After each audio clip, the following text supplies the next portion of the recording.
Mein Name ist Berenice Boxer und ich bin Achtsamkeitstrainerin. Wir sind im Naturpark Urversauer am wahrsten Sinne Weh. Und der geht zwischen Eschdorf und Lülz.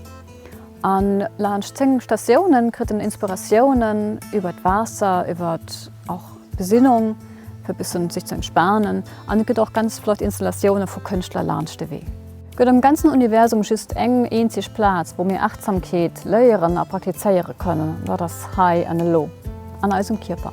Unser Körper ist genial. Das ist ein Frühwarnsystem für unseren Zustand. Und wenn wir lernen können, Signale vom Körper besser zu verstehen, können wir auch besser auf uns aufpassen.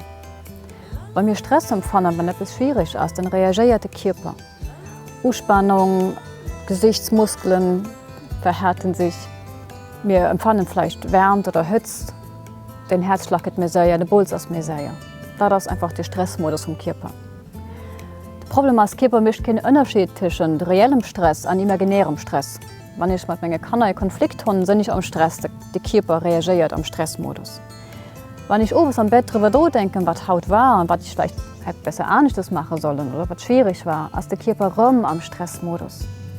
Und das ist dann der chronische Stress. Und das ist ganz schwierig, weil wir das mehr oft machen.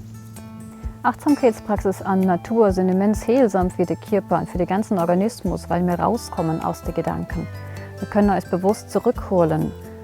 Hei sind nicht an der Natur, hei sitzt nicht, hei das Lorau, das ist alles okay. Oder oh, ist am Bett. Ich bin nur am Bett, das weich, das warm, das ruhig. Und nicht an die Gedanken hängen bleiben.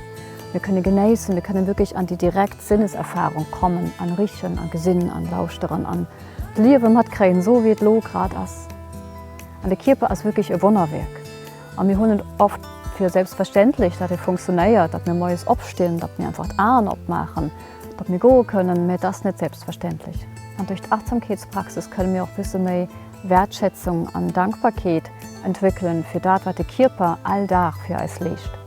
Am Körper und mit den Sinnen erleben wir das Leben. Wir können spüren, wie es dem Körper geht, und wir können die Sinne erwäschen.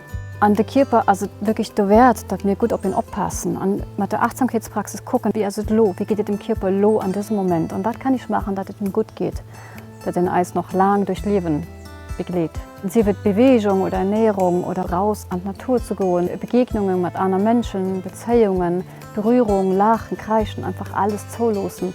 Was können wir machen, dass es dem Körper gut geht? Auch Stress rauslassen, an Eis entspannen, an anderem Eis drauf anlassen, das Leben Eis bitte. Also im Körper und dadurch auch Eis selber geht es gut, wenn wir immer rum am Laufe von einem Tag einfach just kurz eine Pause machen an Nobane lauschen. Wie geht es dem Körper? Hast du Hunger, hast du Durst, hast du Anspannung, hast du Bedürfnis nach Erholung oder nur Bewegung? Dann einfach gucken, wie geht es mir gerade und was mache ich? Wie kann ich gut für meinen Körper und dann auch für mich sorgen?